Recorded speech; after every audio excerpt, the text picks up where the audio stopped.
Pemilik resmi truk pengangkut BBM Solar Industri yang diturut diamankan Subdit Tipiter Ditreskrimsus Polda Sumsel saat penggerebekan gudang pengoplosan BBM Solar Industri di Desa Loro, Kecamatan Indralaya Utara, Kabupaten Ogan Ilir angkat bicara, di mana dari 10 unit kendaraan truk dengan bak modifikasi yang diamankan polisi, terselip satu kendaraan truk tangki warna biru putih kapasitas 5.000 liter dengan label PT Musi Putra Tunggal Mandiri yang belakangan diketahui merupakan perusahaan transportir pengangkut BBM Solar Industri.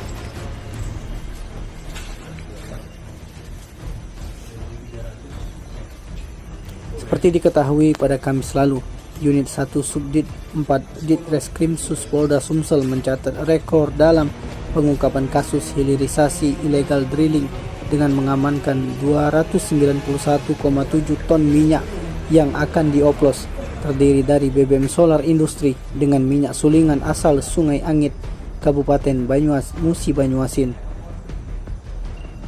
Tak hanya satu kendaraan, pada sebuah video yang diterima awak media yang menunjukkan saat Subdit Tipiter Ditreskrimsus Polda Sumsel melakukan penggerebekan, terdapat satu kendaraan lain dengan label sama PT MPTM berwarna putih polos dengan kapasitas tangki 8.000 liter.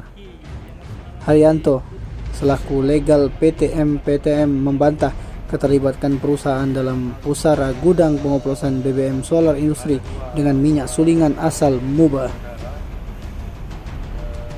Haryanto menegaskan PT MPTM merupakan perusahaan jasa pengangkut BBM Solar Industri.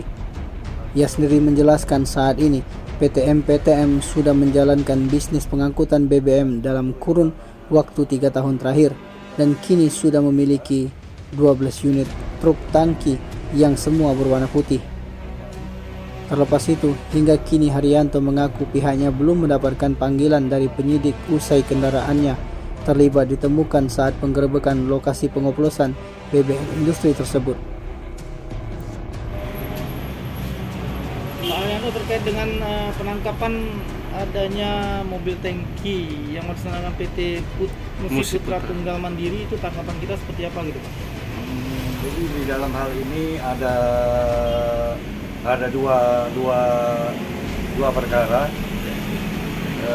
Perlu saya jelaskan bahwa semua mobil kami itu berwarna putih dan hasil penelitian kita di lapangan bahwa yang satu yang warnanya biru putih itu kita pastikan bukan mobil kita. Kemudian ada satu yang warnanya putih. Saat ini Tim Liputan Sumsel TV melaporkan.